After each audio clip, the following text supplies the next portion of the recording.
That means I need to turn this on. Yes, it's 1 o'clock. We will be timely.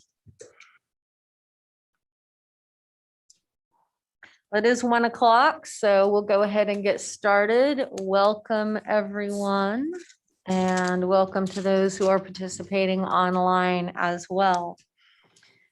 So I did not prepare a PowerPoint today, so there will be no death by PowerPoint from me. But I did want to remind us of our vision and mission and goals. So I am going to read those to us, as I think it is important that we keep those in front of us, whether that be visually or simply, in our minds, that we've heard them again. So the vision of the Advantage Kansas Coordinating Council is driving a robust economy with the highest educated and skilled workforce. Our mission: align education and workforce training to cultivate future-focused and future-ready talent using an entrepreneurial mindset. Our goals: to be the best in the Midwest and beyond in post-secondary readiness and success, preparation for high-wage, high-demand, high-skilled, and critical need occupations, and business expansion, attraction, and retention. And our desired outcome is transformational, future-focused, industry-aligned workforce education and training using an entrepreneurial mindset, resulting in prosperity through economic growth, expansion, attraction, and retention, and community vitality. And just final reminder that our Midwest peer and competitor states are Georgia, Texas, Illinois, North Carolina, Louisiana, Missouri, Oklahoma, Nevada, Iowa, Arkansas, and Nebraska. So just want to keep that in front of us. I think that's particularly important today, as we're finally getting to that point that we are beginning to work on a strategic plan that we'll be working on later this afternoon. So with that in mind, we have a few housekeeping things that we just want to keep us abreast of developments. Alan, would you share your update on legislative research and our data request? I think everybody saw the huge list of data requests, and I got that to the speaker who's gotten the legislative research. They're working on it. I neglected to ask for a specific date, but had some correspondence with the speaker earlier this morning. I think we'll start. My suggestion is to send us the data as they get it rather than wait it. I assume everybody would agree with that. Mm-hmm. I would expect some of the data to start coming in next week. And I'll try to nail down once they get through everything about, hey, do we have some, I don't know if I'd call it deadlines, but more finite estimates of the whole piece, but no pushback or no challenges, at least that the speaker related back to me. Is this on? There it is. It is. For some of those pieces of data that we wanted, we had already cited some sources for those. I believe that was in the document. Is that in the document? I wasn't sure. I'll go back. I'll double check that so that if that just helps speed things up. Yeah. I thought it was, but I'll double check that. Okay, thanks. And I know I had a little communication with some of the KBOR staff, so I know that request for data has already gone out. So they're being thorough. No chance of you missing it. So I think that is underway. And Alan, thank you very much for using your contacts and getting that underway for us. Next, wanted to give a little bit of time for our work group reports, just 10 to 15 minutes to share out whatever you would like on your work group's progress. And as part of that time, we can ask any questions about that work that we would like. So I will start. Jumpstart Kansas has spent the last few weeks really trying to dig into the different resources that we have received and make sure that everybody has an opportunity to really understand what we have at our disposal to educate ourselves as in preparation of working on strategic planning. And so the approach that we took with that was to divide up the different resources, and not everyone on our ad hoc work group, but probably about half of the members, I assigned an article to. And we're not quite through with the work yet, but we've taken the articles and we've had, 3 meetings? We have one more scheduled. And so then the person who has become the expert on that resource does a kind of the Cliff Note version, shares that information out with the rest of the group. We did that in a webinar format, and those have been recorded. So if anybody is interested in listening to those, you certainly can. They make a good thing to just, turn on while you're doing dishes or laundry or something and listen to the highlights. I'm a weird person, I guess, but anyway, you can learn a lot about the different resources that we have looked at in that manner, and everybody that's shared so far has done a really nice job. I think Friday, if memory serves me correct, we have what will probably be our last webinar, and we'll hear from our final committee members on that. But that did work really well, I think, as a means to finally make everybody look at the material, take a little bit deeper dive. Hopefully those who were not able to join one of the webinars live are going back and watching that material. So that's the one thing that, of course, we can't make everybody do is, do your homework and go back and look at those. But at least I feel like it was somewhat of a success in getting through all of the material that we have come across and been given by people. So that is my report. Any questions? All right, hearing none, we'll move on to Talent Ready. And so Alan and Ann. So, and feel free to fill in or correct me. Basically, we've gotten on apprenticeships an update from Mike Bean in Department of Commerce that there's been funding requests, and it sounds like things are moving. I should have looked at the minutes from our meeting a little closer, but it was encouraging the update. Our focus has been on apprenticeships, and IRCs have not focused as much. I know work-based learning is part of our goal, and Natalie, I just need to follow up with you on getting updates, probably just things to pass along. But on IRCs, it's a challenge still trying to get the baseline. Had conversations with NC3, had a good conversation with Keith Long. So there's a lot of, it's the next step is trying to get a better idea of all the institutions that are producing IRCs, which includes the workforce centers. Matt and I talked last week, the independent colleges are doing some, and Frank probably more focused in the high wage, high demand. Blake and I talked about this last week. So it's still in the process of trying to get an idea of all of those that are doing. And I all the ones that are doing it, it is, I don't know if I'd say it's overwhelming, but there's a lot of pieces to go find. It may be, I think Trent suggests this may be part of a bigger Sparks request on some funding to hire a researcher. I'm not sure, just to work with all the entities to track those down and focused in the high wage, high demand. There's a number of private entities that are engaged. Flagship Kansas, Casey Tech Council, obviously AGC, general contractors and others, the healthcare industry. And I don't know that another employee survey is going to work. And then also want to begin moving to not just what's out there, but what do employers need? There were some questions, and we've had email exchanges of NC3, which is a private nonprofit.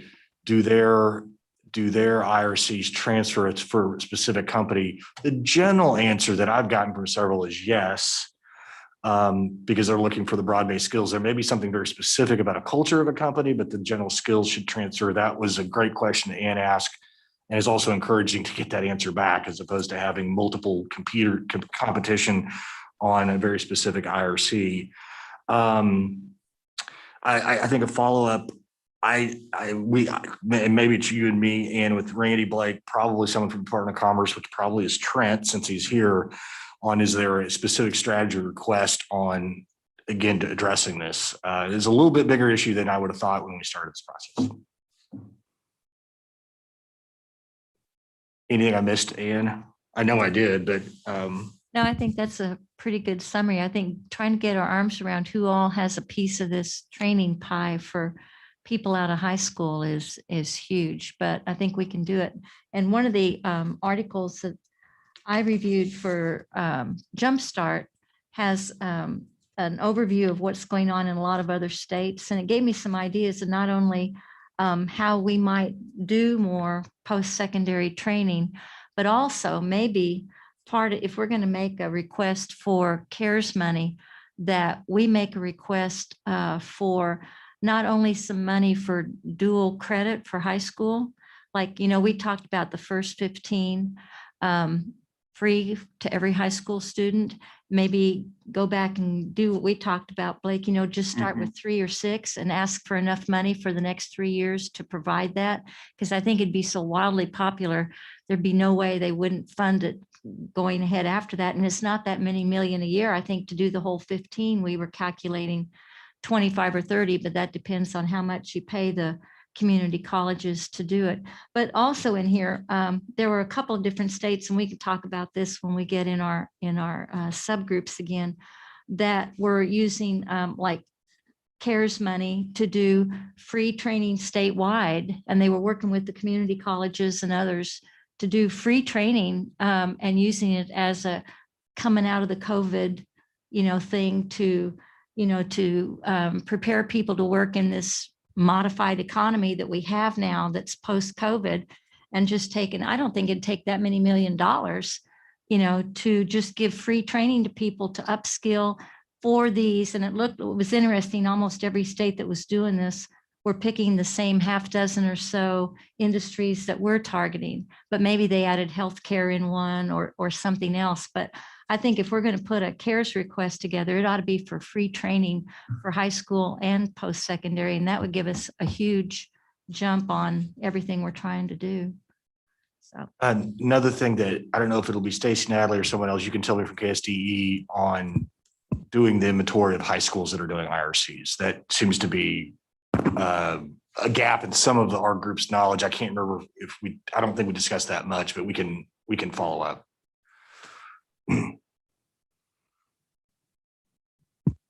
Okay. I think Stacy's go. I have a comment too.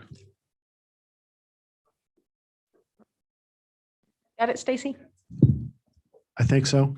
Yeah, we've got a significant collection that comes directly from school districts. And so I think the last time I looked in there, there's around 13,000 lines. And so we've got a pretty broad collection from CNA to ServSafe to ServSafe Manager to OSHA. We've got a lot of statistics in there, and we could break those down by school district. Just need a data request, and I would be able to get that stuff for you. I'll follow up with you, and you can help me craft that and make sure I'm asking the right things. Okay. But you wouldn't, yeah, great. Thank you. Bet. Alan, does NCCC have a crosswalk for military skill translation into IRCs? Do not know, and I'll follow up with them. And then there's also part of the National Association of Manufacturing has a manufacturing institute, C3, that they're very focused on transitioning military. And one of their focuses is Kansas because of Fort Riley. And I'll follow up with both of them. That's a good question. I think that's come up in a number of the various reports, and all we're reading is we might have a strength here in Kansas of being able to leverage transitioning military to do some of this work. And so I'd like to see that skill crosswalk in some way. Good.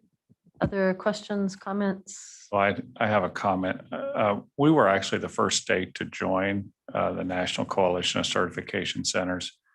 And I think I wonder if you guys have dug into some of the industry recognized credentials are for the entire occupation, and some of them are for a certain skill set. And there's quite a big difference between them. So, if you think about the NCLEX for nursing, it really covers the entire occupation. So you need to be NCLEX certified to even work. There's others that do that as well. ASE for automotive. I mean, I think some ICAR for auto body, different, and then there's some, and this is mostly, I think, what the National Coalition of Certification Centers developed are for certain skill sets within the occupation. So one of those, this isn't an NC3 one of those would be OSHA. That OSHA certification is going to be, but it's a little different because you don't really, you don't have someone certified in a certain occupation. So they could be in, OSHA is required for a number of occupations. The same, I know that NC3 has certifications in like torque, and different, and those could be for a number of occupations. So I don't know if you want to, there's just probably a nuance there on how to treat those and how to think about those. Great point, and I'll follow up with Hannah at NC3 and something that Dr. Lane's brought up several times of the kind of cross-industry skills. Mhm. That I guess that's the first thought that popped in my head when you're talking about OSHA or some of these that may apply across a whole bunch, and how the experts that measure these, how they sort through them. I don't know, but that's a good question. So Blake, as part of this coalition, does that mean K-Board tracks these, or this organization tracks certifications for you, or what's available, or who has it, or what do you get out of that? So what this organization's done is brought industry to the table to develop those. And then they also do quite a bit of teacher training. But in terms of tracking them, that's been a little tough. I mean, the institutions track those where they can. We also, we have some of that information, but it's, that's been a difficult part, as you know, as you start digging into who has an industry recognized credential. We've tracked it at the high school, I know. For some, we used to actually pay for that. And so you got that information a little more reliably, as you remember in the initial legislation. And then that kind of went away. And so I don't know if KSDE, I don't know, Stacy, if you're tracking that or not. But I know some of that. I know we see some of those numbers, but I don't know if it's just kind of a self-report piece. We're still getting fairly good reporting. The original Excel and CTE list, I don't know how we managed to do it when they were putting together the post-secondary success criteria, but the certifications that were on the Excel and CTE list are included in the post-secondary calculations that go for a school district. So your welding certificate or your CNA certifications, those students would count in the post-secondary success indicator. So there's a great deal of that. In high school? Correct. I mean, it's a bit of an aberration when you consider the rest of the business rules around the post-secondary success calculations. And I don't want to get too messy, but the big hope would be among a lot of school districts would be that we could increase the number of certifications that are included in the post-secondary success criteria. And I think that's going to be a pretty well-managed list, because we don't want to give a false perspective on post-secondary attainment. We've done a lot to change the trajectory that students are on and what they're striving for, and what that next generation of post-secondary success calculations look like. I think that AWS certificate is great, but I don't think it holds the same mustard unless there's a year of employment that comes after graduation. And that's an area where an apprenticeship program or a pre-apprenticeship program could even help out with a company in providing supports for students. But I don't mean to walk you into the weeds. This is a great subject to discuss more. Mm-hmm. What you've said about NC3 in particular, I think they've got a great set of assessments and instructional items, and in some instances, pathway completer criteria.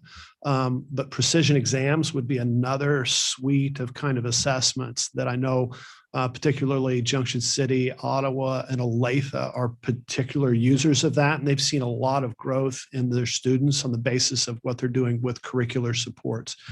So it becomes very difficult for us to be able to assess all of the certifications that are not pathway comprehensive, like Dr. Flanders indicated. If it doesn't address all the schools, all the skills within that pathway in a comprehensive way, then we don't include it. And it's very difficult for us to vet all of the assessments that are out there. Well, you know, sometimes too, like they go to Washburn Tech, they get they finish the automotive program, but they don't have an industry recognized certification. That, you know, just completing that program doesn't get it. They have to go on and go take that assessment. And we don't know if they ever did it or not. So, I mean, it's like I said, this is complicated. And so we do need to get in the weeds and figure it out. Well, some of those assessments, like Stacy said, and I think it's ASE with, requires a year of work. Mhm. So, you know, you can't, some of these credentials, these IRCs, you just can't look at in isolation. They're coupled with the work. Mhm. And I don't have a best way to move forward there. I mean, but I'm thinking that we've always tried to, you know, see how many are total in Kansas. It might be a better line of sight to say, are we increasing our production within the educational entity? Is secondary and post-secondary increasing that production? Maybe that's a good leading indicator. It gets really interesting because if you take something like CDL, we would de-incentivize that and we wouldn't really put it out there because it's not particularly useful for a high school kid, but they can't get into a lineman program for electrical until they have the CDL certification because they can't operate a boom truck. And so what you just removed and de-incentivized becomes a barrier for another student that's trying to find access to a program. Mhm. And I noticed one of the things in this article that I got assigned to read was one of the services NGA offered was to come to town and help you figure out how to manage all these certifications and track them. So we may want to take them up on that offer. And we can talk about that when we get in our small group too. What was the entity? National Governors Association. Remember when they were here in May, they kind of ran through a whole list of things, but when you dig into all the links they sent, one of them was like, you know, trying to figure out if these are quality certifications and, you know, exactly how to track them. On the post-secondary side, we're members of Credential Engine, and that's a repository for those credentials. So our data team, you know, uploads a lot of those From lot of those data. industries or, and their industry Okay. certifications. And really it was a database not to really start to get a repository because this space is so unwieldy. Mhm. So that's just another resource that Alan can plug you into. Yeah, we just need to make sure we have somebody from KBOR who's into all this on our talent ready meetings.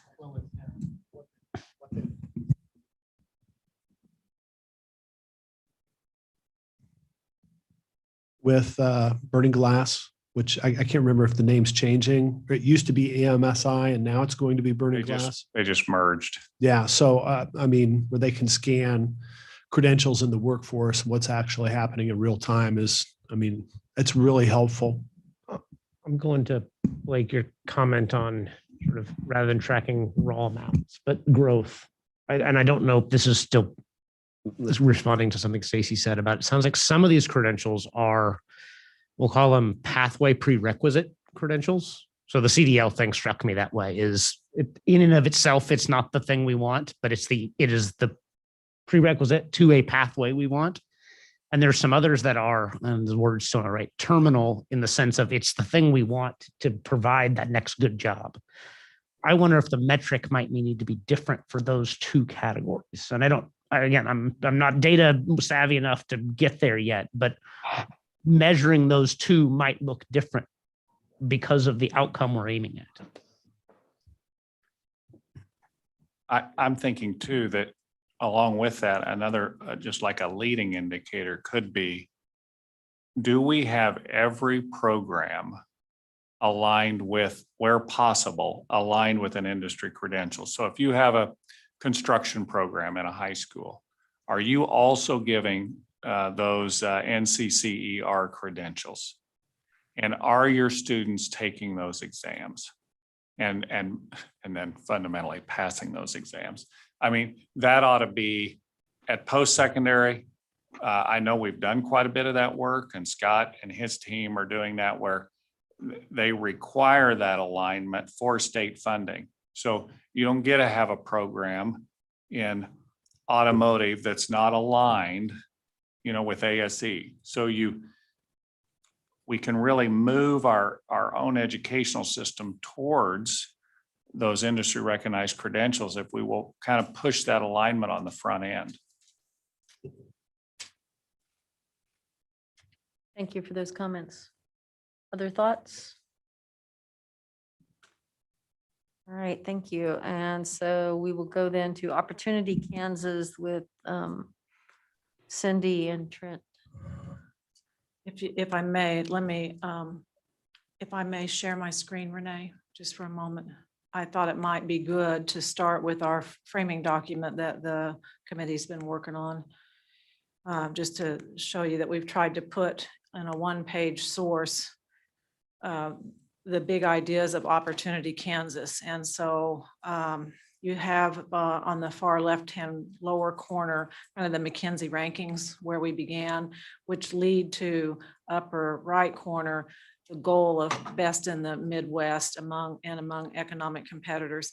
Really what I want to draw your attention to is the gray box in the middle. The committee has identified two big strategies focused on business expansion, attraction, and retention. One is intentional job growth and focusing on sectors that have the net importation of dollars into Kansas. So we've defined that down here in this little gray box. What does that mean? It's sectors that are selling their goods outside of the state, bringing that economic growth back into Kansas. Where the team has spent a lot of time the last couple of months is talking about these cross-sector skills. And this might be helpful to the other committees as you think about how to begin. So we're really pushing on this idea of creating upskill, reskill, accelerating the number of folks who have credentials in computer science and information technology. So our last meeting, we spent a lot of time talking about what do we mean by that? And we still are looking at these areas of data analytics, coding, cyber, robotics, and artificial intelligence. So I think our committee will be recommending some quick wins in terms of focusing all of us towards industry recognized credentials and degrees, starting with data analytics and some of these computer science and information areas. So we're still refining what that looks like. With the last meeting, we spent quite a bit of time trying to identify some potential investments that we could put into this request to the Spark funds that would focus on data analytics and those kinds of things. So I'll stop there and let Trent add to the conversation. Great job. And yeah, I think you hit the nail on the head. The last part we talked about was, as you already mentioned, was the funding aspects of this. And clearly we have potential opportunity in front of us around the Spark/ARPA funds that the state has. But we also discussed that the EDA, the Economic Development Administration, has just released their ARPA initiatives. And one of those is a Good Jobs Challenge, which is $500 million. That's nationally competed though. And so, do we need to look at that? But then also we need to, and we discussed this early in the process about how do we realign existing resources. Dr. Flanders has pushed us appropriately to consider how do we align resources so that what we are creating has ongoing funding streams. We need to consider that in what we're doing. And then also, does it make sense for us to have a budget request for state funds for a new initiative? So we briefly discussed the different buckets of money that are available that could help launch some of these initiatives. Let me invite others. There's several members of the committee here to add to the report. Matt, VJ, Jean.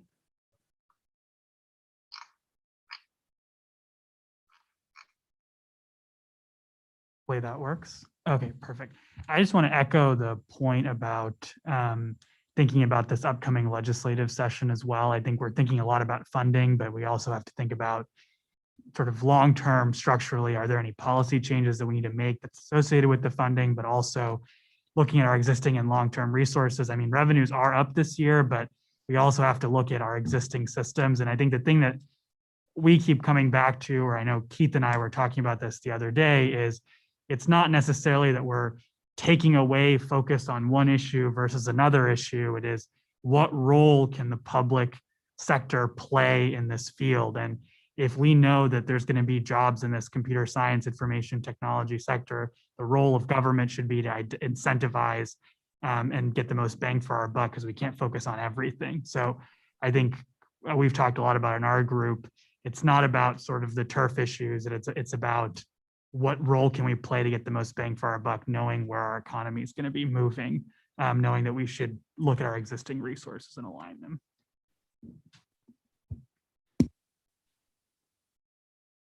So let me just share that a couple of the things we're exploring is articulation agreements and strengthening those between and across various educational institutions.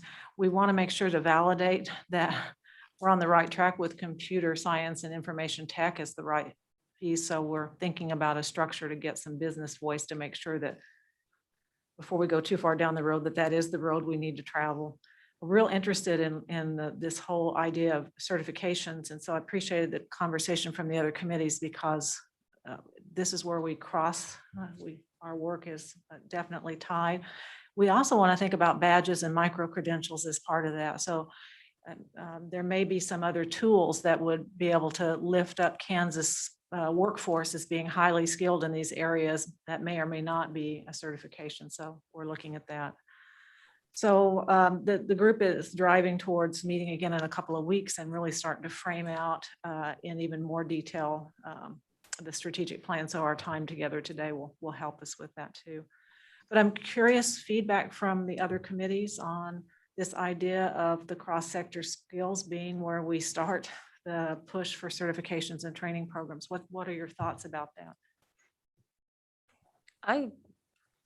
I think it's very exciting. I know that's something that Jumpstart has had some conversation about, that as business and industry, and thus Opportunity Kansas is really what needs to drive this train for the rest of us. I think it's exciting to see that sense of direction developing, and I think we could really do something with that. Agree, and I think we were all in conversations of picking IT, that it could serve as an example for the other sectors. It's not just focusing on IT. I think that's important to note, but IT is used in manufacturing, it's used in healthcare, it's used in everything. And so I'll follow up with you. I just been engaged in a couple of conversations on some national organizations that look at this stuff, for lack of a more precise term, on the skills and certificates that are needed. So I just need to digest a little more. I'll follow up with you. I was wondering too, well, our committee is supposed to be working on upskill and who's providing that training. So we need to make sure we're not out there, duplicating those conversations. But when you talked about using the Spark money, were you talking about for training for these things? For training, for equipment, for getting the programs stood up so that once that funding is no longer in place, that we can continue to go. So that's kind of the thinking. Capacity building would be and Yeah, equipment. because I think that's what we'll be talking about too. So, and there are a lot of different avenues to get that training opportunity out there. I know the legislature passed a bill this year for some, scholarship money, but maybe we want to go the route, I forget which state it was, just offer free training, in these certain skill areas. And I know if you go to look at the Department of Labor, and you've probably already been there, like their 10-year projection in IT, it was also, I was thinking network security and whatever they call that, that's the customer web experience, whatever that area is, they had huge projection for job growth. So might want to expand that by a couple other, I don't even know what to call those skill areas or occupations.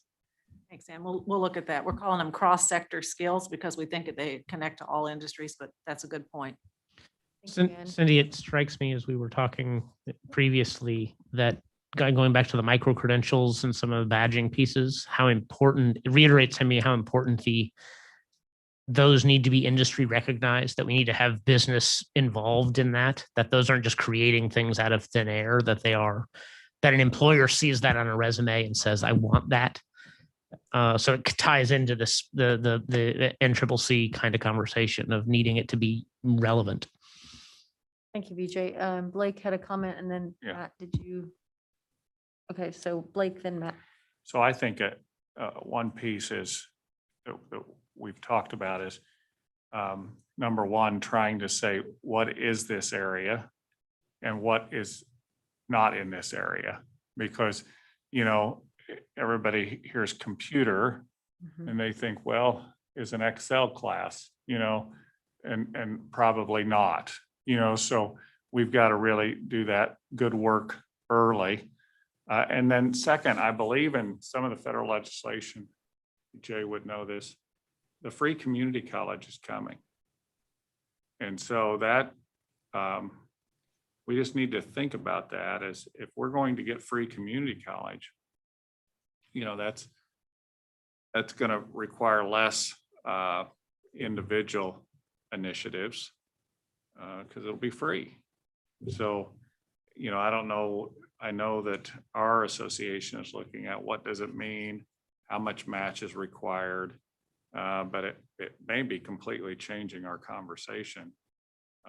If, you know, I'm thinking of the concurrent and everything like that, if it's all free with just a certain match, how do we go about doing that? So, you know, and I think then as you know, I've said, then we've got to also, right now, we're really funding everyone that came to the table. And so we've got to think about how do we start narrowing into those occupations that really make sense for Kansas and those higher wage opportunities. And those are hard conversations to have, but I think those have to also be a part of it. I just don't want to forget that piece. Matt, and then, Oh, I've got one. I think Matt went a little bit before me, so one quick thing. So I just want to say, I mean, one of the things that we've been talking about and Dr. Lane brings up quite a bit is that we have to think about all of it in a continuum. And this may be maybe for a later conversation of how we structure the strategic plan, but it should be sort of as a continuum. And it goes back to Dr. Flanders' point earlier. I mean, the money piece is important. And I think that there is federal legislation coming in. The real sort of rub is going to be, how do you build the skills starting in K-12 and then through onward? Because it's not just an Excel class, it's building the mathematics skills in high school that then transfer into the advanced computer science courses that you take in college. And so that's going to be the real challenge, I think, for this group, because the more intractable problem is, how do you market this so students are interested starting at a young age? How do they get interested in these careers? Then they start taking the right classes and then they get into college. Because I think as we move forward, we may see the resources, but then we have to think about what are the classes? Are we building our long-term continuum the right way in terms of the policy? So that might be a part of the conversation that's separate than the money that we're looking at right now. thank you, VJ. And I'm going to make one comment because it just dovetails with that so well, and then we'll go to Matt. So thank you. Thank you for your patience. I listening to Blake had also thought one of the things we have to be sure that we do as students prepare for community college, not only the skills, but making sure that that guidance is there so that they are prepared and encouraged to go into something at post-secondary that leads to that meaningful career and something that our state economy needs. So that while the community college may end up being free, if we end up with a whole lot of generalists that still don't have a skill that's going to drive our economy forward, it will have been a wasted resource. Matt. You're already done. Okay. Any other thoughts or comments related to Dr. Lane and Trent's information?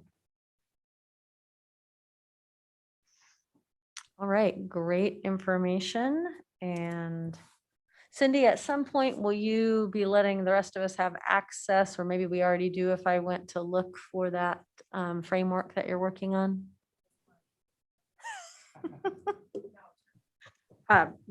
The committee asked me to make some refinements of it. So after I share it with them again on the 20th, if we think it's ready for public view, we'll send it out to everybody. Very good. We'll look forward to receiving a copy of that. All right, so dovetailing in with that, so hopefully our meeting is flowing in a logical sequence today.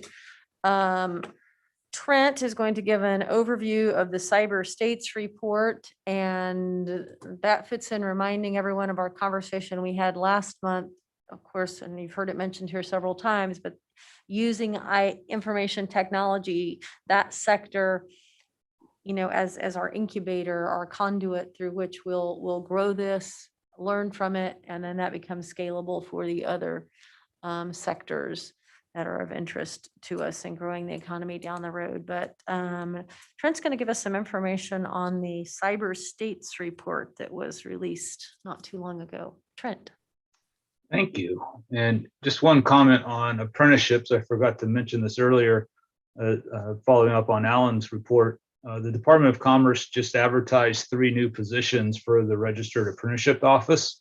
So that would grow it from 2 people to 5 people. And the 3 positions, one is focused on the manufacturing sector, another position is on the IT sector, and the last position is on healthcare. So definitely a very focused effort on registered apprenticeships. And those are the 3 program areas that we're currently advertising for. I'm going to share my screen because I'm going to do death by PowerPoint.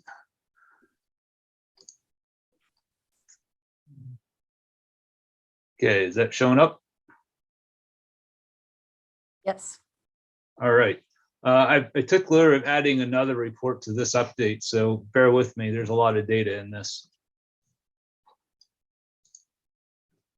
First, the report was written by CompTIA, which is the Computing Technology Industry Association, and just wanted to give you some background there that, you know, this is a huge association. They've got 2.8 million certifications awarded.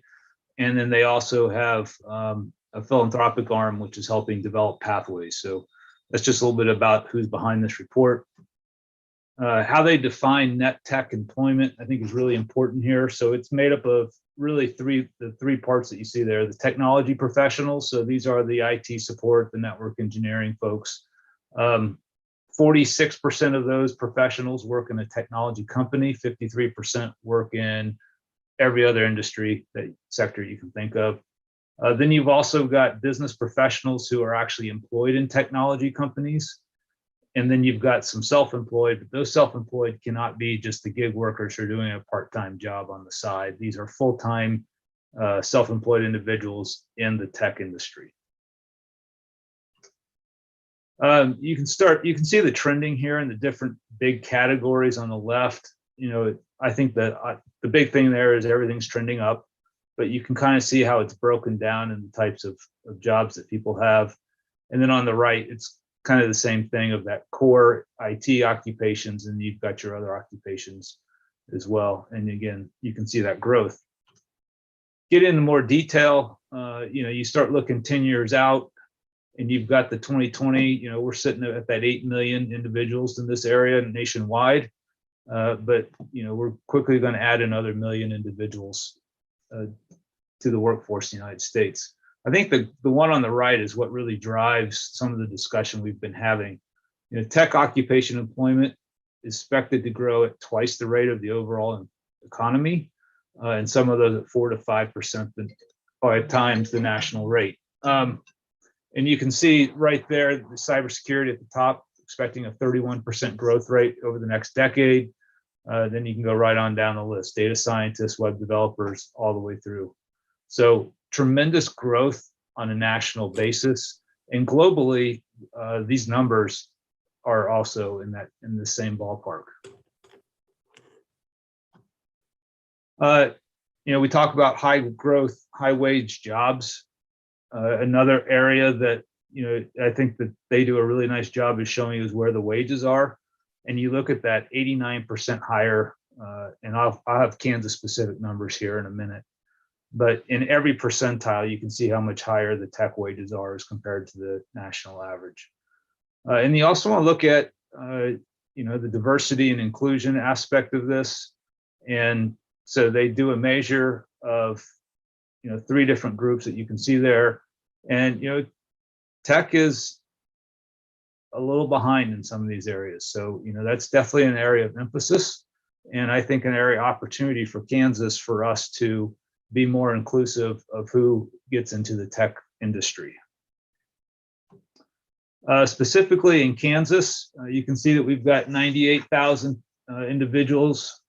So this is the 2021 report, so it reflects 2020 data, and some of the data is a little bit in 2019 yet. But 98,000 individuals, you can see the overall impact, number of tech businesses. And then I think what's really important there is you look at that 22,000 employer job postings for tech occupations, a lot of opportunity and jobs in there. And then the emerging tech employers, so that's getting into your AI and things like that. If you look at our tech force characteristics, Kansas relative to the population overall, we're fairly strong here. And again, that's an area of opportunity. We need to do better, but it also gives us the chance when we visit with companies to talk about, that's part of their sustainability and their corporate values and goals, and we want to help them meet that. And then you can just see the wages in Kansas. Average wage, median tech wage is 73,000, 80% higher than the state median wage. So definitely meets the metric of these jobs meet the metric of high demand, high wage jobs. If you look at the KC Tech Council report, they publish this monthly. They show in the tech, so this is both Kansas City and both the state of Kansas and Missouri in that KC metro area. Just another data point for everyone to see. 5,600 jobs. And then you can see the certifications and the demand there on that left. So PMP is project management, CISSP is your cybersecurity. And then you get into some very company specific certifications, but you can see the TIT list there. And then you also see the occupations that have postings. So, 1,500 software developers being advertised for in the month of June. And you can go on, you can see the list. So a lot of data is out there. There is another one, it's a tech tracker. It does it by county across the state of Kansas. Actually, it does it across all the counties. And it will provide, depending on the county, some good information, but not all counties have great information. Another report I wanted to draw your attention to is ISC2, which they do a cybersecurity workforce study. And you can see, now this is more specific than what CompTIA does, but you can see in the United States, the gap between how many jobs there are and the number of people is 376,000 cybersecurity professionals in the United States alone. If you go to the Asian Pacific, 2 million is the gap in cybersecurity alone. You look at industry distribution of cybersecurity professionals on the left. You can see that IT services is clearly the leader, but it spans the entire economy. Financial services, manufacturing, down to retail, wholesale. On the right, I thought this was very interesting. And again, this is focused on cybersecurity and I would say the more hardcore computer science areas, but you can see the breakdown of the educational attainment level of those in the field.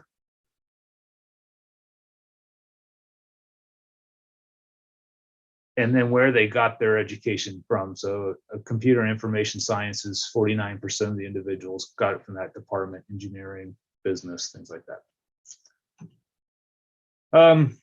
So this is also interesting of where are they finding cybersecurity talent. Educational institutions, new university graduates, 32%, but then companies are looking towards consultants, contractors, other companies within the same industry, 23%, and this is an opportunity for Kansas. We talk about upskilling, reskilling, the career changers. So 23% of the talent that's being found out there in cybersecurity is from people changing careers. And then you get down into veterans, and we talked about transitioning soldiers. So just to gives you a sense of that cybersecurity workforce. And then you look at what certificates are desired. out there and held among the respondents. And the respondents in this study were actual IT professionals. And so you can see what certificates matter to industry out there. And then on the bottom right, you can see the types of certificates employers require. So 49% require a vendor-specific certificate, cybersecurity certificate. So that's a Cisco, Microsoft, Oracle, et cetera. And then there's the vendor-neutral cybersecurity certificate. So it's about a 50-50 split. Just a little bit more on certificate providers. CompTIA, these are the certificates they provide. And you've got the core, which is your entry level, which is that IT fundamentals, and then the support and testing and entry level cybersecurity. And from there, you can then add these other certificates. So these are vendor neutral as far as it's not a Microsoft one, but is recognized throughout the industry. And then you can get into your deeper cybersecurity certificates at the bottom, and then project management and those type of things. ISC squared, so they have the CISSP, and then they also, outside of that, you can then get an additional concentration in architecture, engineering, or management. And then they also offer the security system certified practitioner, the cloud, authorization, and then the secure software, which is for programming. And then they do have a healthcare information certificate as well. Someone, I think it was Blake, brought up the fact that work is a requirement. That is true for these certificates. So at the very bottom, it says associate of ISC 2. And this is where you can take the classroom instruction, you can take the certificate without the work experience. And then once you have the work experience, then you actually become certified. So they have that entry point to get you into the test taking aspect. And then I mentioned the tech talent tracker. That's actually was developed by the Center of Rural Innovation. And I thought it was interesting of why the Center on Rural Innovation did the tech talent tracker. And this is copied from their site. We focus on the digital economy because it's the fastest growing sector of the economy and is highly linked to innovation and economic development. The stronger a region's digital economy ecosystem, the more sustainable its economic future. And so I think that speaks to the importance of this area for not only the urban markets in Kansas, but the rural markets as well. And with that, I just flew through a whole lot of data really fast. I have a question. Yeah. Yeah, so I was thinking of, this is good, a good report, good data. I'm thinking about the larger, we have this short-term issue where we need to increase these certifications, and then the longer-term pipeline issue. I mean, the facts are most of the people in these fields are also pretty good at math. So I'm wondering if the opposite isn't true, that if you haven't done well in math, that you're probably not in this field. And are they using, I looked at that, 76% have a baccalaureate or higher. I think by that one chart, 76%. Is that broad-based education is needed, or is that a proxy that you're already pretty good in math? That you've passed college algebra, you might have calculus as well, but at least at the college algebra level. So I'm wondering if we don't have a couple of things going on there, and our math numbers are trending in really the wrong direction. But do these would work in this area motivate students more? Would it engage students more? It seems like we've had a hard time teaching material in isolation and getting students to engage with it. So, just a lot of things there, but I'm wondering if we don't have when you look at the low numbers of minority students, I wonder if that's not an issue too. If you have a very low number at grade level in mathematics, your chances of getting into the tech world are just low. I think, oh, go ahead. Sorry, Blake, one comment on that was those those numbers you saw there, which you saw accurately, that was for cybersecurity specific, not for the broader IT computer science. And two, the one trend that we're noting nationwide is that there is a movement down because there's so much demand for these individuals that people are starting to rewrite the job descriptions of what the minimum criteria are. And that, so you're starting to see a little more movement towards the associate degree or a non-degreed individual with a stack of credentials. So we are seeing a little bit of shift down down the educational level around computer science and IT.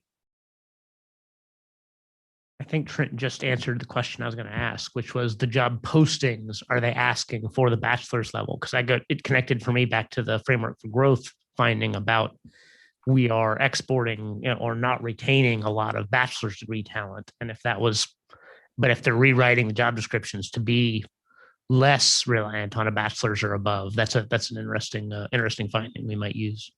Yeah, I haven't seen a big national study on that, but we're definitely seeing that. I know in the Kansas City market, we're seeing a little bit of that activity. And it's not to say that we're going to shift 30%, but we are just seeing that acceptance of non-bachelor's degree individuals into these career fields. And experience is weighing. Part of it too is the companies are figuring out that experience is more valuable at this point because it's evolving so quickly. Thank you, Trent. I was also looking at this and thinking about it through the lens of the Jumpstart Kansas work group. And as we really start developing that talent pipeline down at the elementary school level to feed into this, I had the same thought that we need to purposefully use technology as the means to inspire kids, that it creates that context to learn the mathematics, because I truly believe that any kid can learn math and learn it at a high level. I live with one of those math teachers that could teach math to a rock, and the rock would learn the math and enjoy the math at the same time. It's unbelievable. But if you can find that, that means to an end and get it into those kids' hands early before they, have lost that magic sense of curiosity that seems to leave our kids about 5th grade. That may be part of what we need to start looking at through that work-based learning lens. How do we develop some modules and experiences that could help lead kids in this direction? BJ.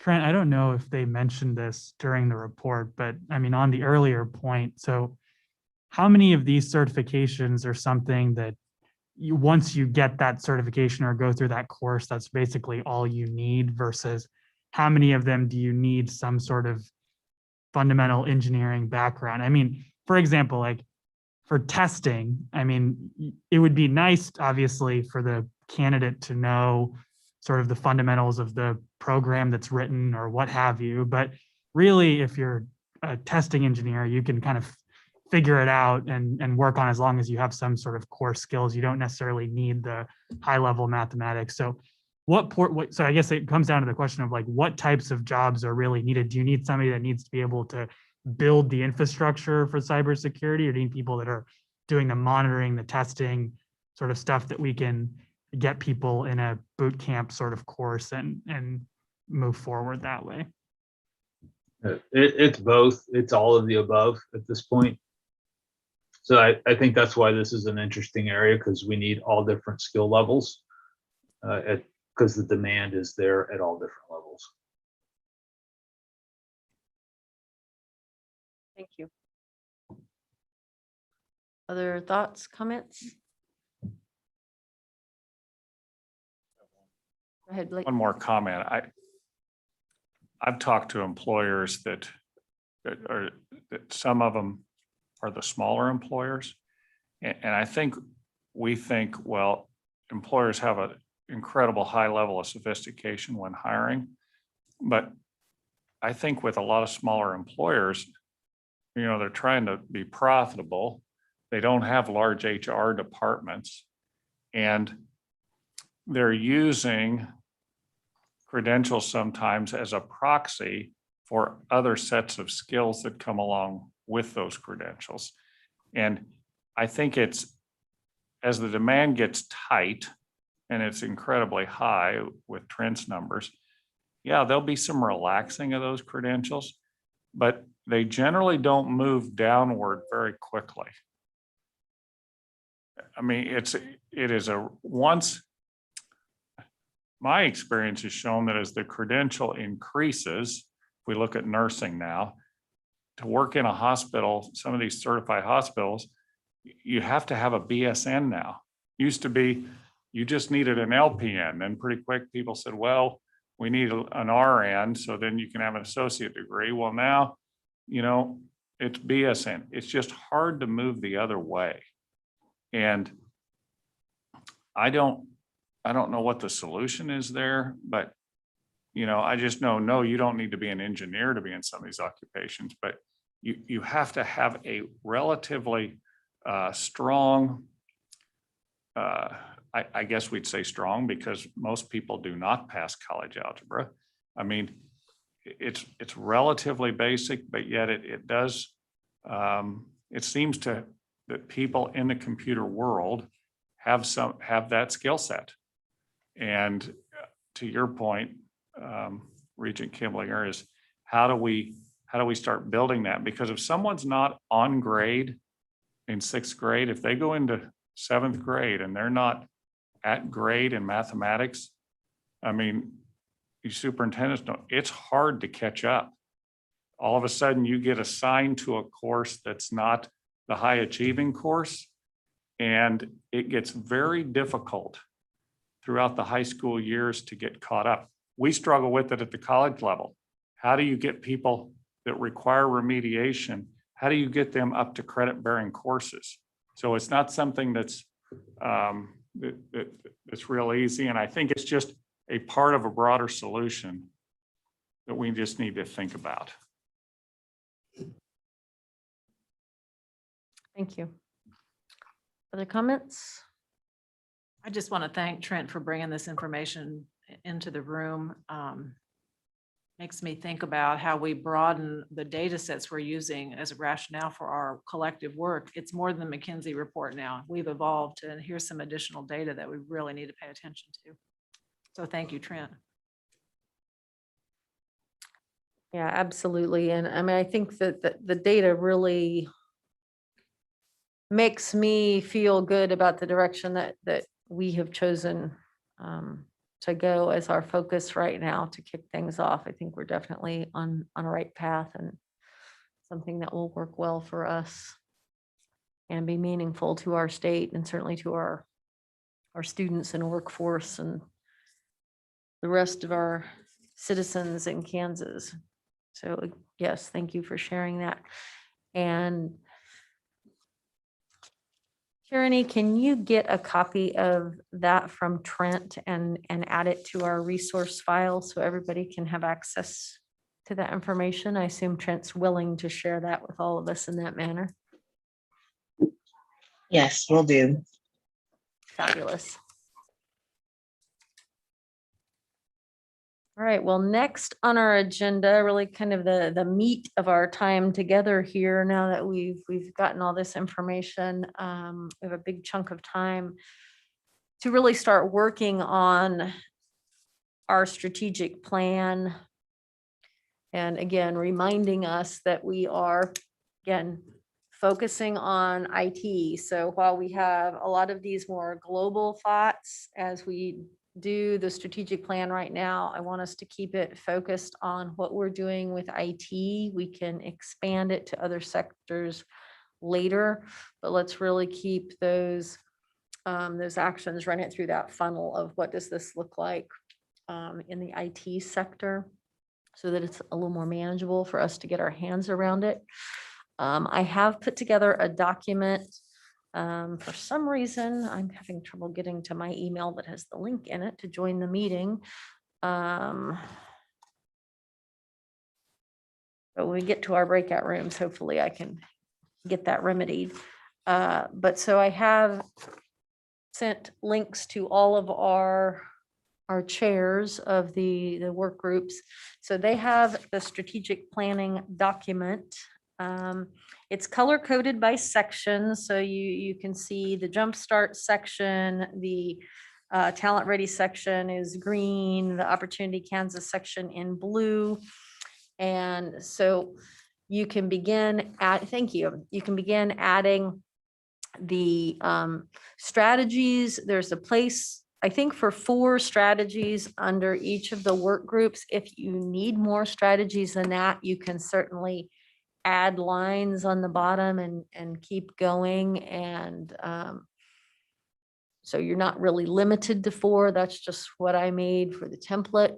Then there's a place, I think, for 6 or 7 action steps off of each of those strategies for you really to begin to get specific into, okay, here's the strategy, here are the steps to really move that strategy forward. You can put your person responsible.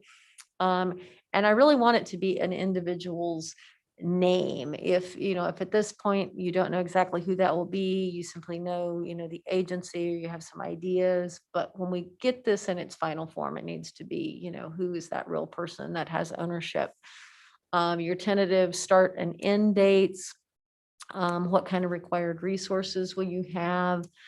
And what are your expected outcomes? So these are those places where you can excuse me, begin to, really tie that back to the metrics that you're expecting to be monitoring to hold ourselves accountable and know if we have success or not.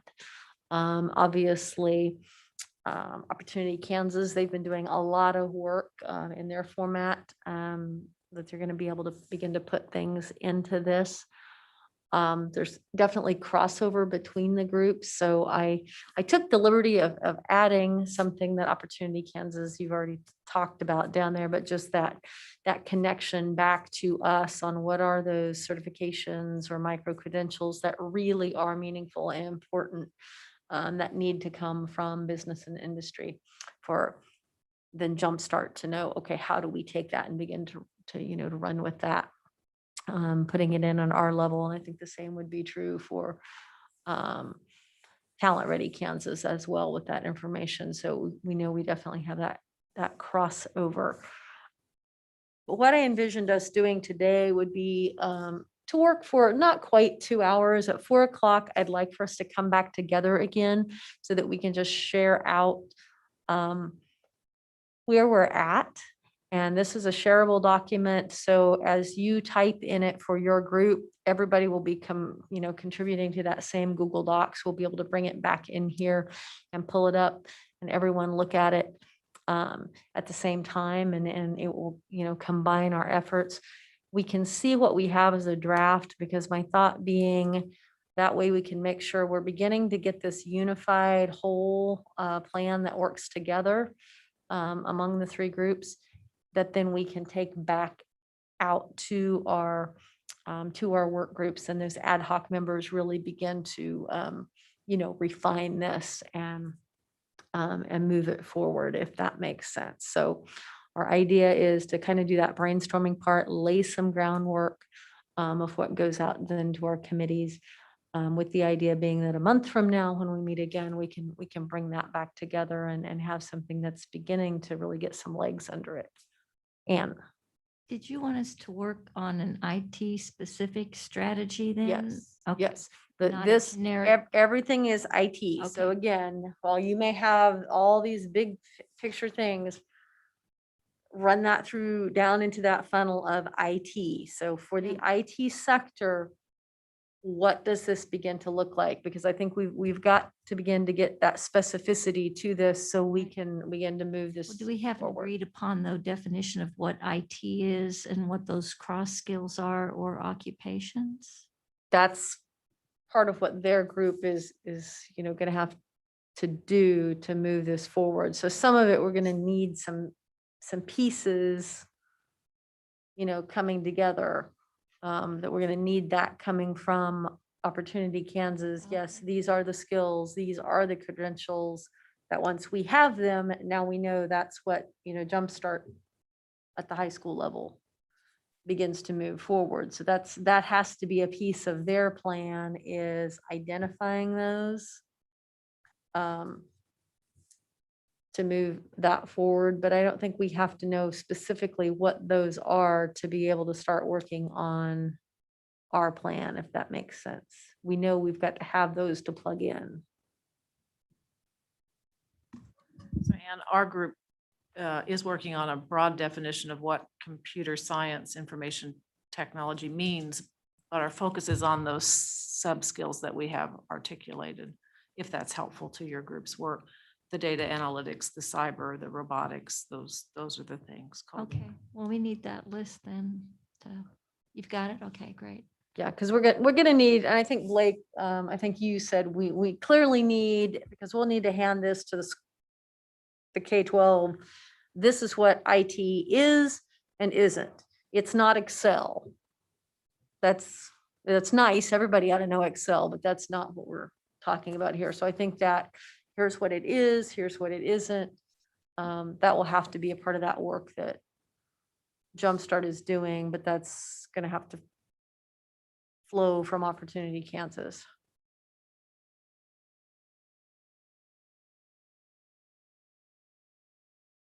All right.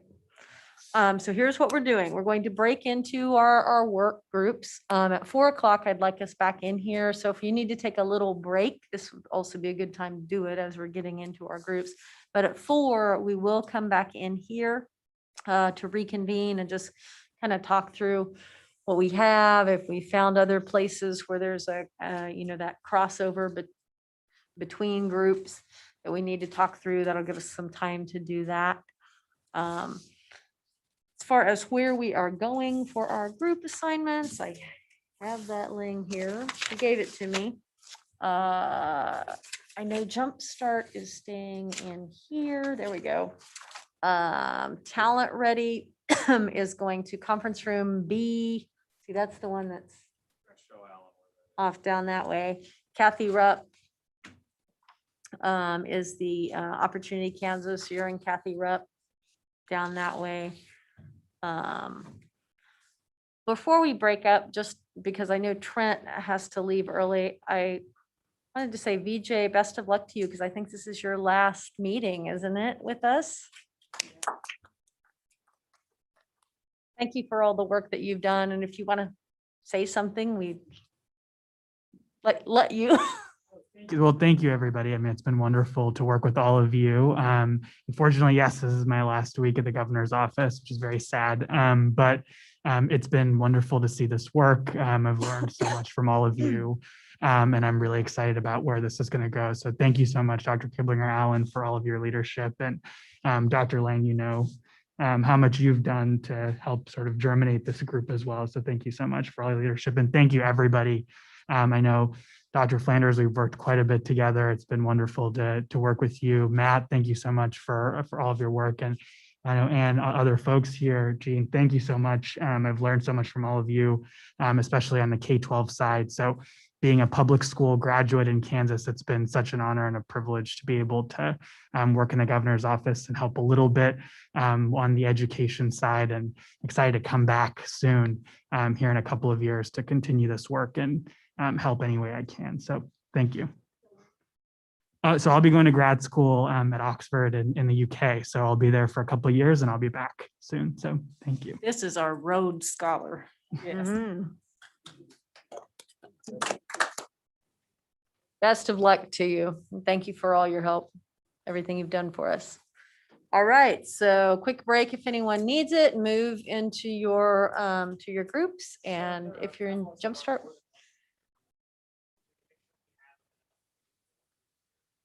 We've basically kind of divided it up. Myself, Bob, Matt, had you staying here in Jumpstart with me. Randy isn't going to be able to be with us, so if you would stay with us, that would be great. And then Alan and Becky and VJ going with Talent Ready, and then Cindy, Trent, Blake, Jean going to Kathy Rupp room. That would work. Yes. So you stay here with us, Matt. Yeah, I'm looking at this and going, okay, yeah, that only got emailed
Renee, can you get the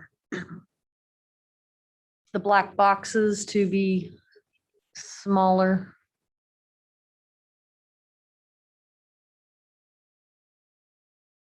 There we go. Drag it down to the corner, up in the corner somewhere. Thank you. Okay. I think everybody is back now. Well, hopefully we had some productive times together. And Alan, you guys didn't type anything in the, No. okay, just making. It's my fault for not bringing a computer. No, I'm that's going fine. To get things filled in and we'll get it on No, that is fine. I just wanted to make sure that something hadn't gone amiss and, okay. Well, let's just kind of share out a little bit what conversations people had, if there were things that came up that were of interest to the group when we saw those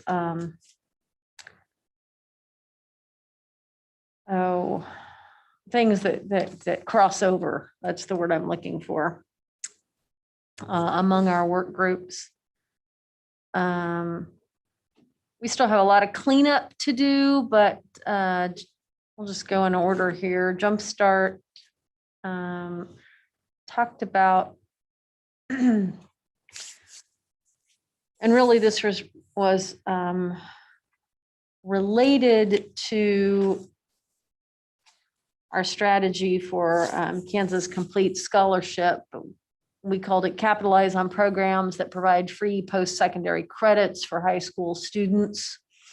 So we said, incentivize pathways in the IT cluster, perhaps recommendation of how we begin to reallocate funding for CTE and Perkins.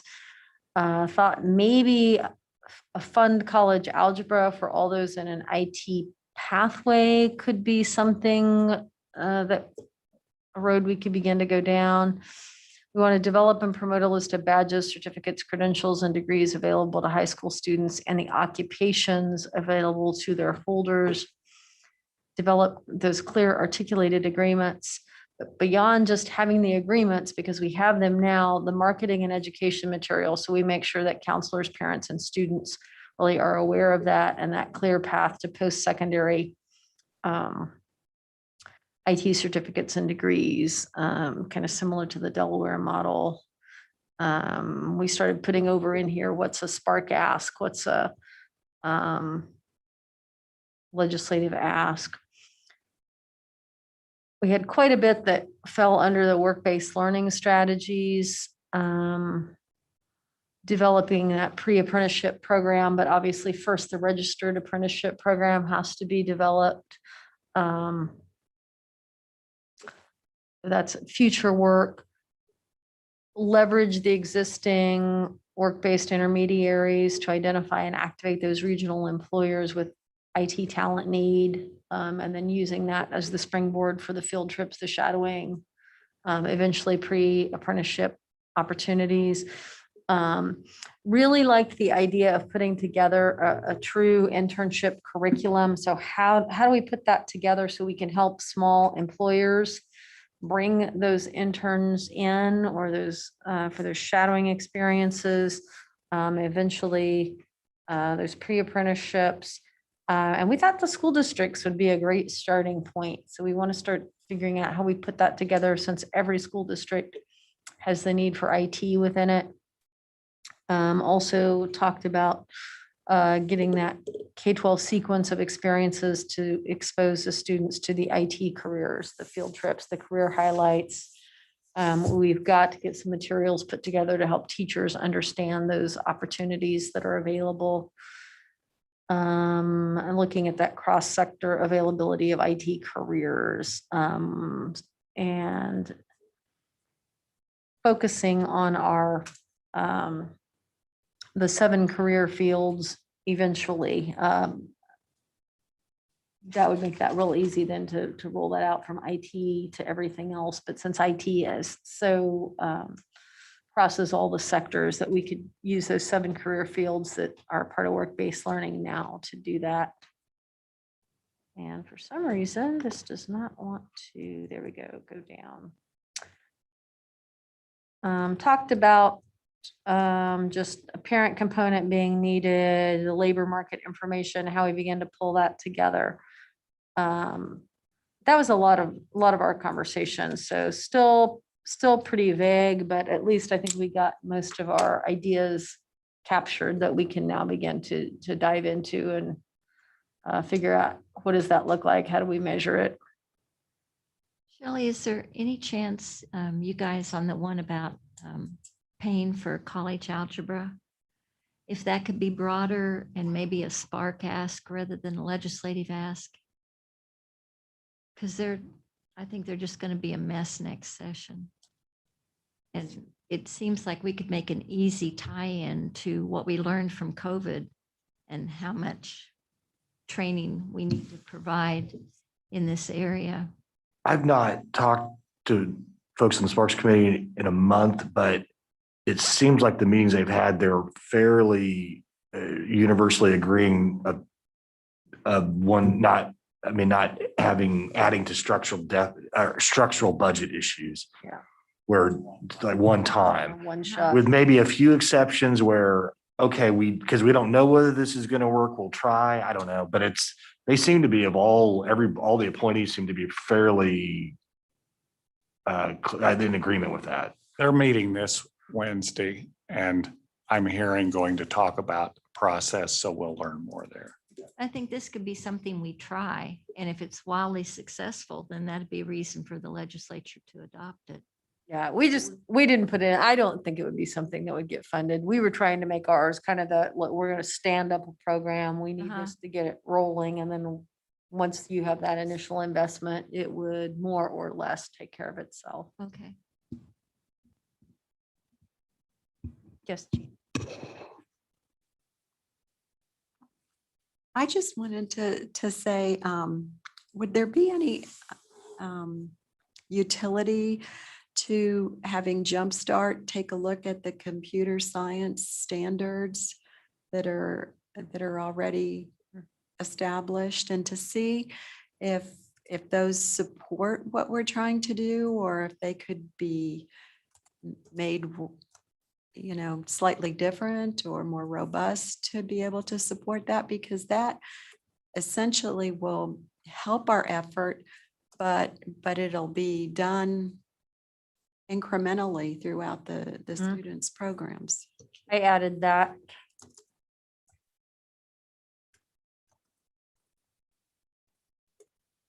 Thank you.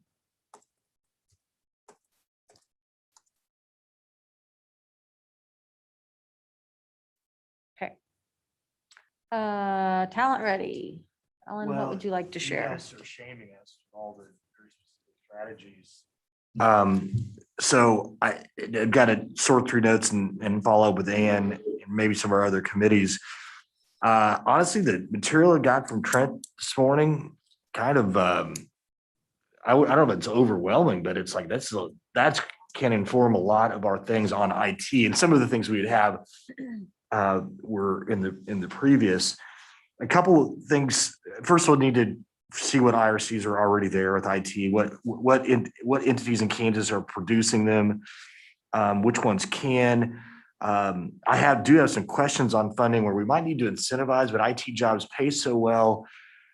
And the companies are doing well. Do we really need to incentivize some of the IT training? I think some of the very specific details that are in Jumpstart that I think they'll talk about make some sense. But a couple things that we discussed is what is the current capacity and or desire of some of the community or tech colleges to have an IT certificate of some kind that's short of an associate?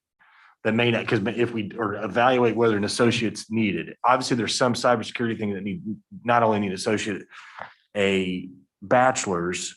So I guess the term is badges, which I don't know if I'd heard that until today, but I probably just have been oblivious. And then I'll give Blake credit for this.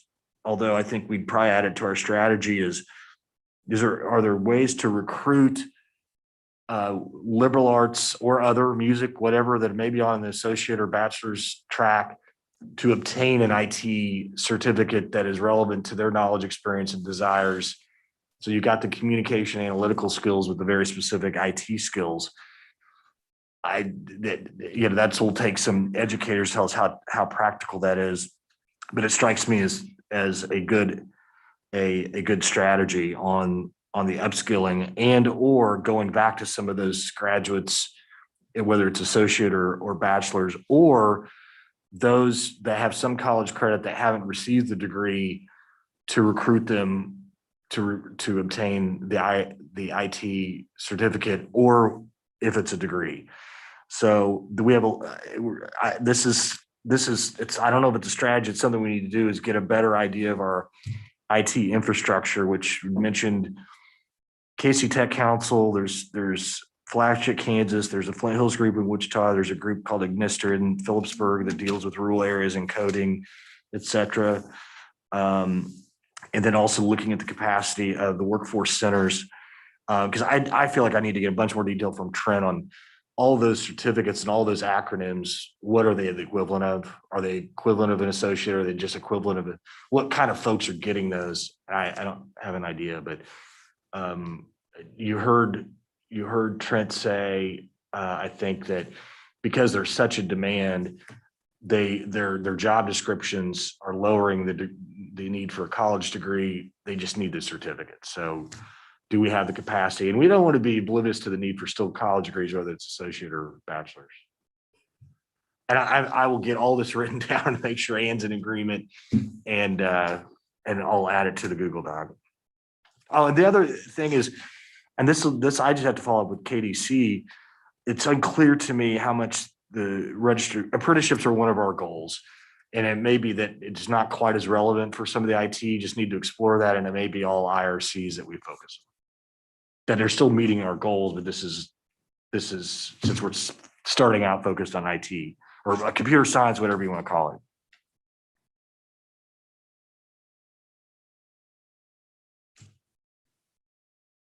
it. I know that one training strategy has been, and it's kind of fallen by the wayside, but I don't think we ought to overlook it, or you might want to consider it, is Commerce has the Workforce AID program where the employers actually pre-hire people. So if we really need people in these occupations, we can pre-hire folks that need just a little bit of upskilling, and then they can put them in their workforce. I think that pre-hire model really shows that employers are putting skin in the game as well. And Great point. you also have people then who aren't so scared. So sometimes the underemployed are working so many hours that they don't, we say, well, go back to school too. Well, how can I do that with my 2 jobs I'm working? So if they pre-hire, and you really can find out who's really serious about wanting to enhance the capacity of their workforce. Good point. And that was one of the things that brought up just the issue of, so you're already working, you already have your bachelor's degree or associates, whatever.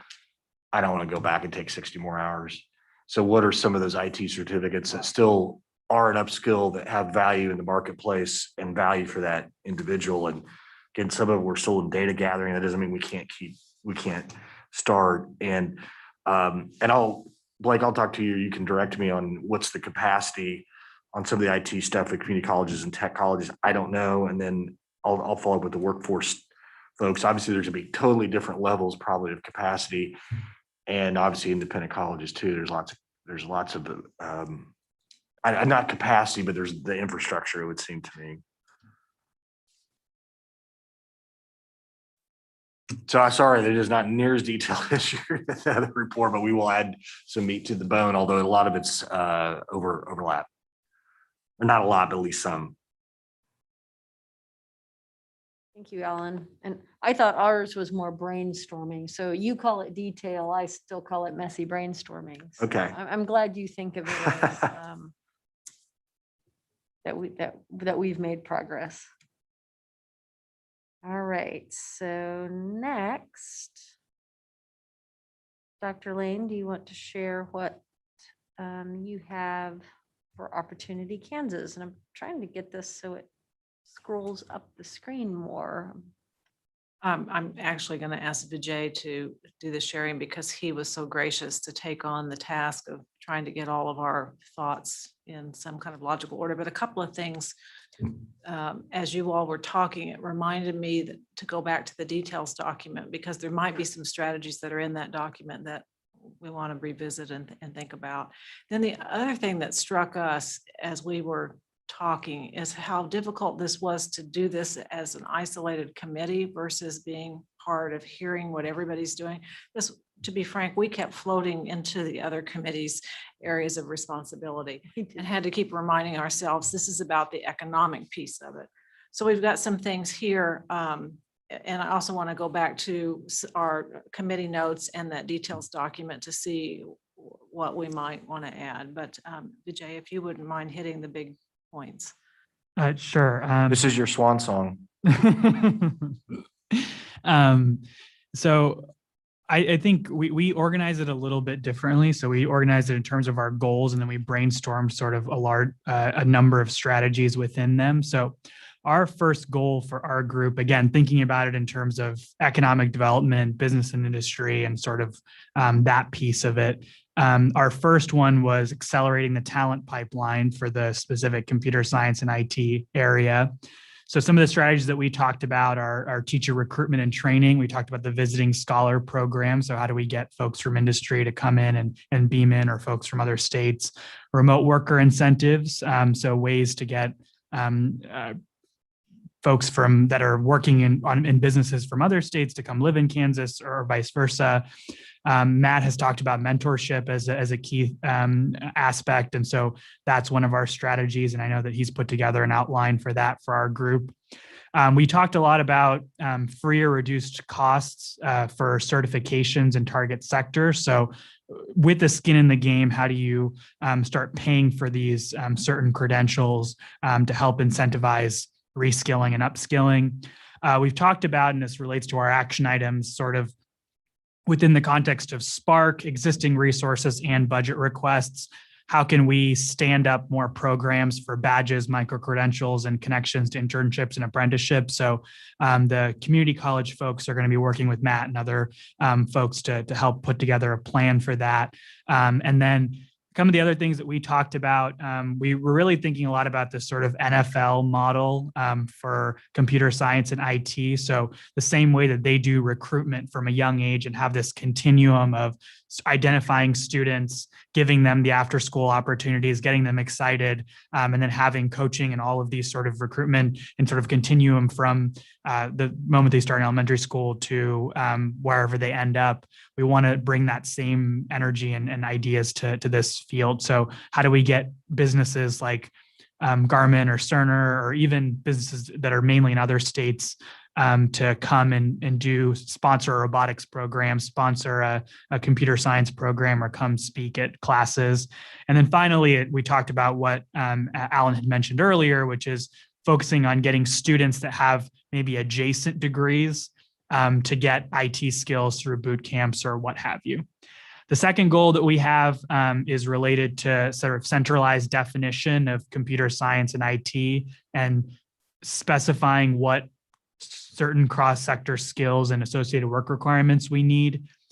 This we really thought about as setting the table for the other two groups and sort of our strategy as a state. And so maybe thinking about it as a way to organize business and industry around a central definition and have them validate it publicly and say, this is what we need from our education system. This is what we need from our graduates. This is what our economy is going to look like, and refreshing that every 3 to 5 years, because Jean made the point that some of our skills are going to change over time. So we thought about maybe a roundtable with local and the Kansas Chamber, with higher ed, university presidents, manufacturing, technology companies, to basically validate this definition and skills and say, this is what we need. This is what we should focus on. Last thing, and again, as some other folks from the group, please jump in if I'm missing things, but the last thing, our last goal was on business expansion and retention.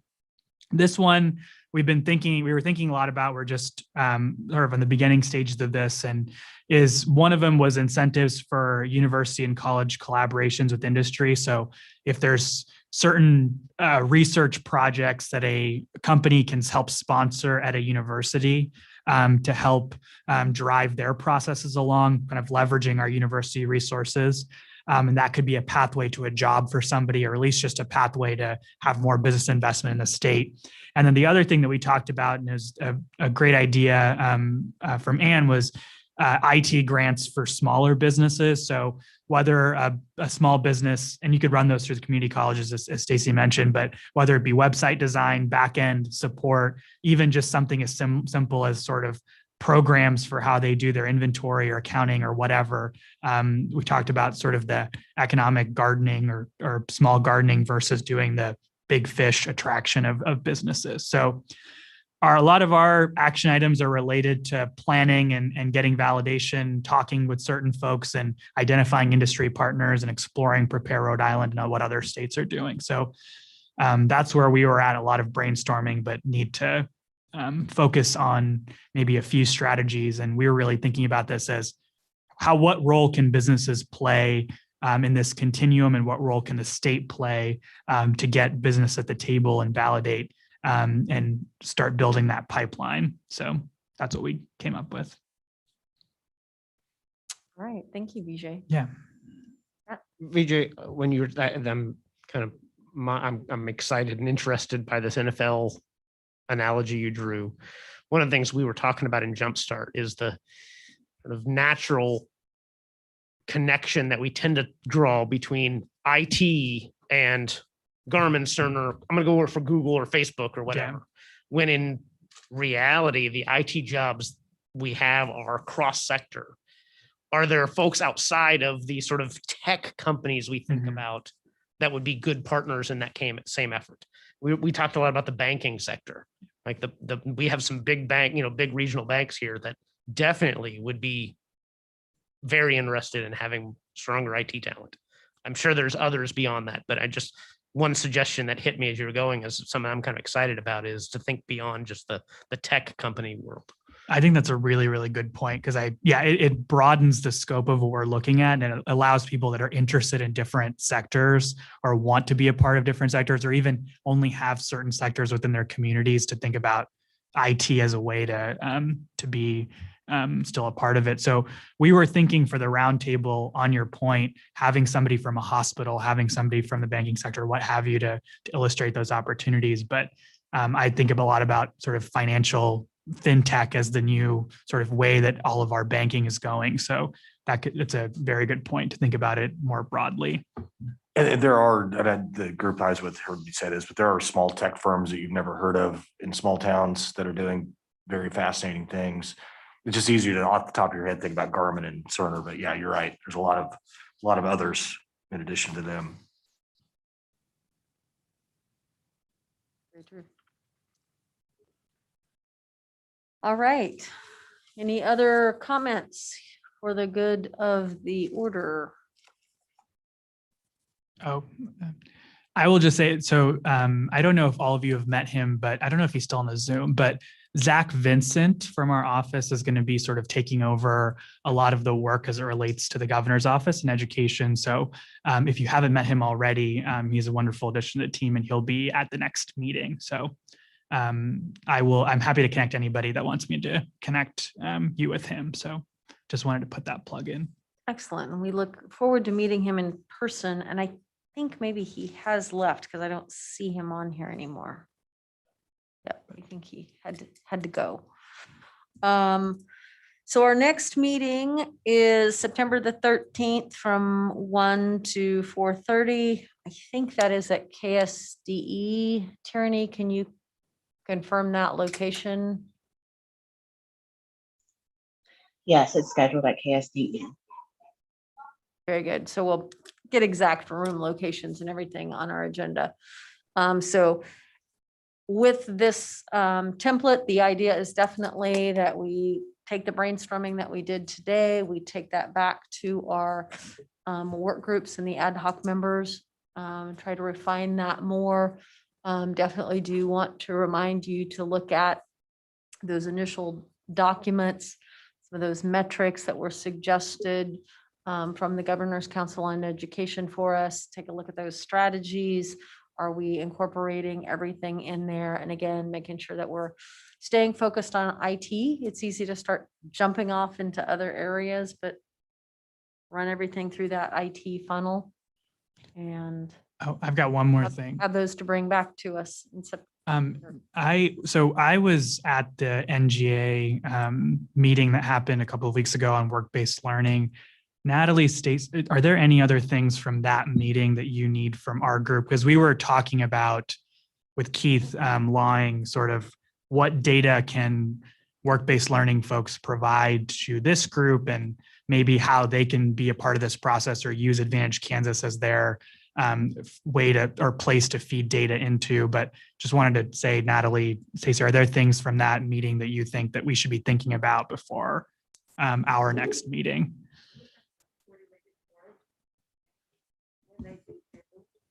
And having all the partners report out to AKCC such as KBOR, Commerce with the work-based learning intermediaries and KSDE, and talked about metrics, yes.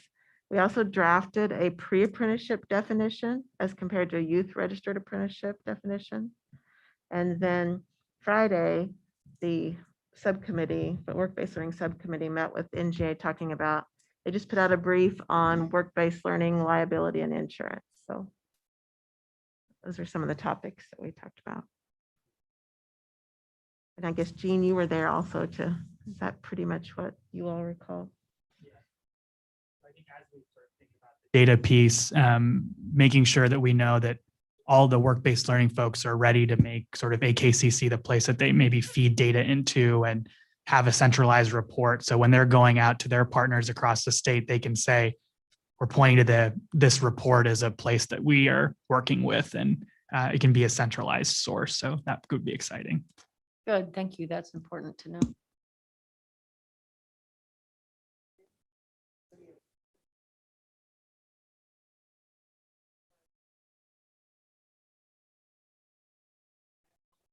I'll toss it over to you guys. So what I was thinking is there's no I think we're, from the governor's office perspective, I think we're open to maybe pushing it until we have sort of a larger strategic plan. I know that there's work being done on certain data requests. So we can push it into September as to when the report goes to the governor. It's just a question of when folks are ready in this group. So if we want to push it a little bit and have some more time to get all the data requests in, I think that we can have a specific date in September that we're aiming towards to submit the first report to the governor. There's no rush necessarily. Vijay and I were talking about a date, the end of August, and then suggested, okay, let's push that back a little bit. And we don't have a September date yet. So obviously now I'll be working with Zach to get that date.